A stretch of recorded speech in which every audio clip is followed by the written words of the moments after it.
looking at obviously a very disturbing live shot there. That is the World Trade Center, and we have unconfirmed reports this morning that a plane has crashed into one of the towers. Another one just hit the building. Wow. There are no words.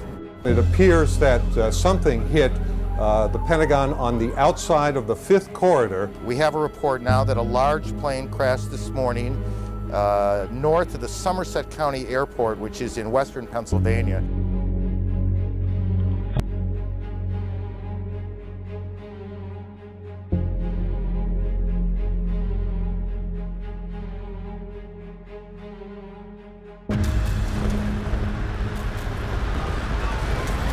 The unthinkable happened today. The World Trade Center, both towers gone, and we are all witnesses to it, and to some degree we are all victims. Minutes after the first strike, watch closely at the right of your screen as a second jetliner heads for what even to the untrained eye looks like a surgical strike into the South Tower. Against a backdrop of gentle blue skies, a terrorist arrow pierces the heart of a city and a nation.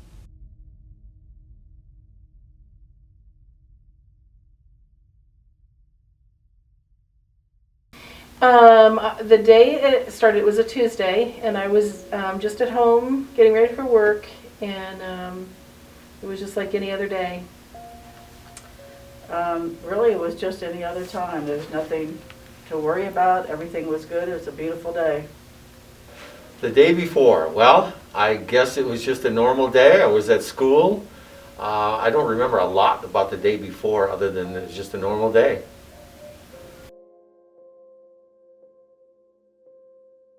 I was in school. I was actually teaching a class at the time that it happened, and I found out from one of the teachers, said, "Hey, look at your TV, turn your TV on." So we turned the TV on while we were in classroom.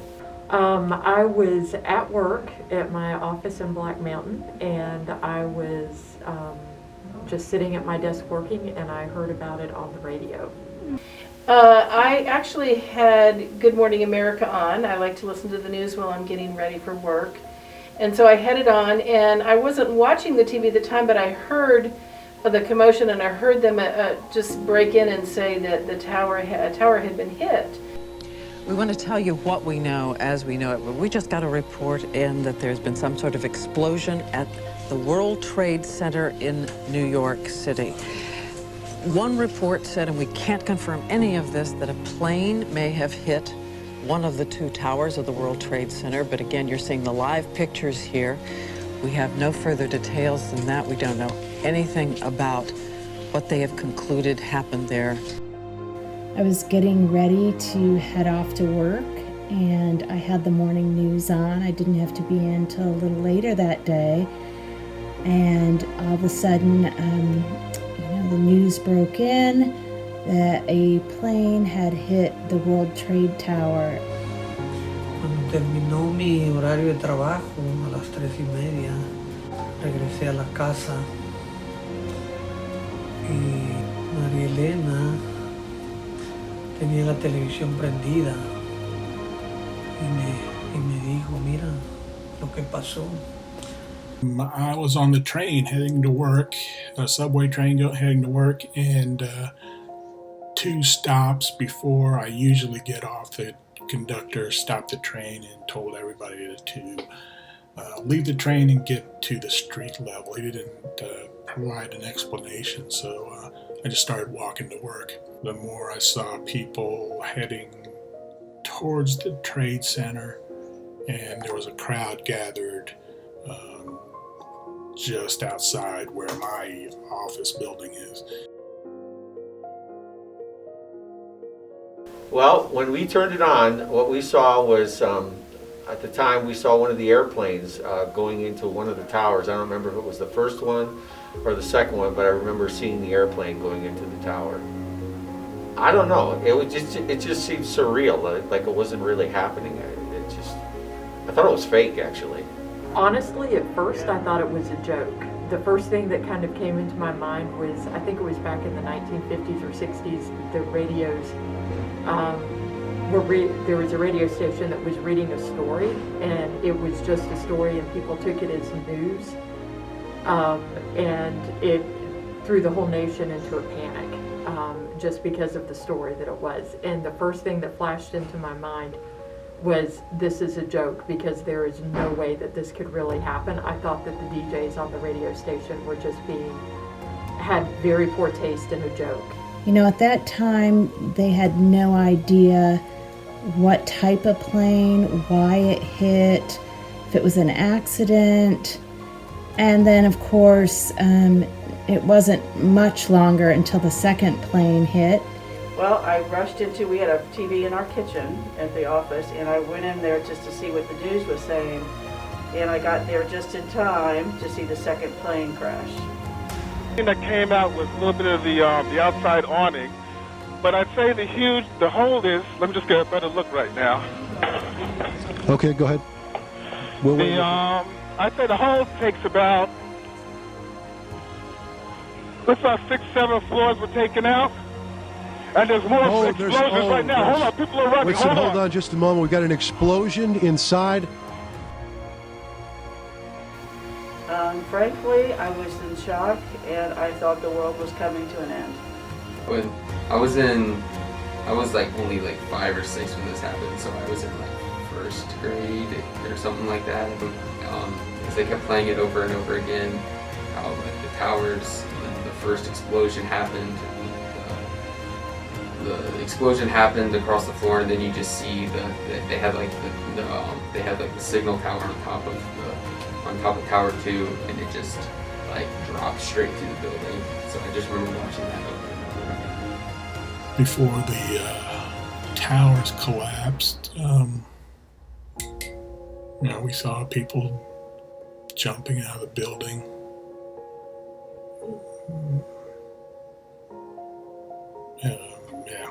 Saw people jumping out of the building.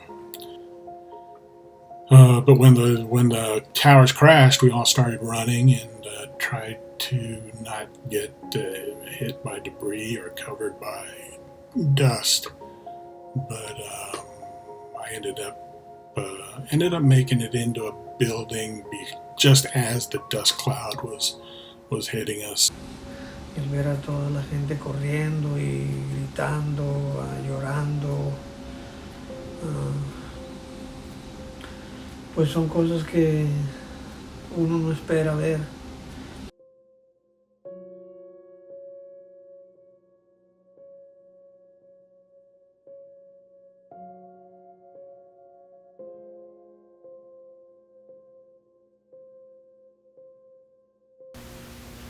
If comfortable, did you know anyone near the incident? I did, actually. It was my daughter's roommate at SVA. She was a stockbroker, and she actually took 2 hours to walk home, and she was full of soot and so forth, and she quit her job after that, being a stockbroker. News, 10 people, they're all dead. Went to, I think 2 people's remains still haven't been recovered. Interesting story. I had a former student. His name was Albert Bailey, and it's a very God story, because he was that morning, the morning of the attack, he actually had an appointment for a job interview in one of the Twin Towers, and because I believe God was in it, he overslept his alarm and he missed his appointment, and would have been in the tower if he had made his appointment. So that was kind of an eye-opening experience for former students.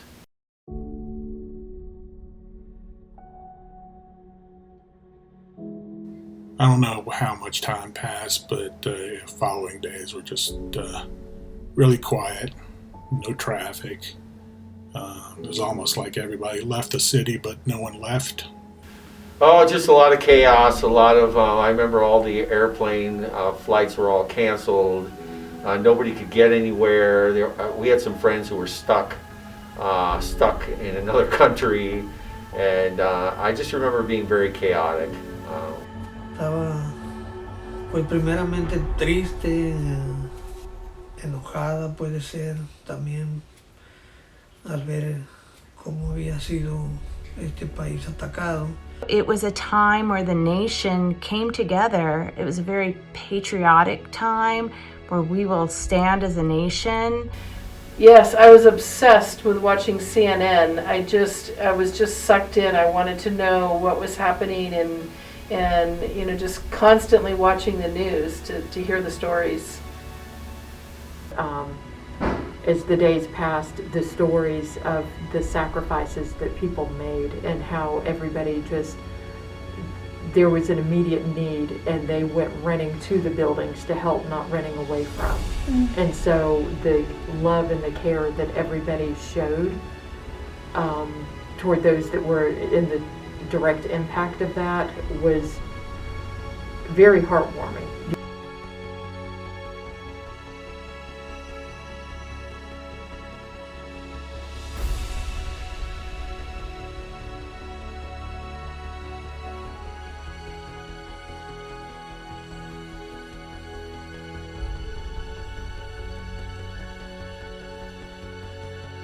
And so I think a lesson that can be made is that when things go bad, to remember that it's not necessarily about stuff that you've prepared for, the things that you have, but that people are going to be the biggest resource. And so having connections and maintaining those relationships is kind of the biggest way to make sure.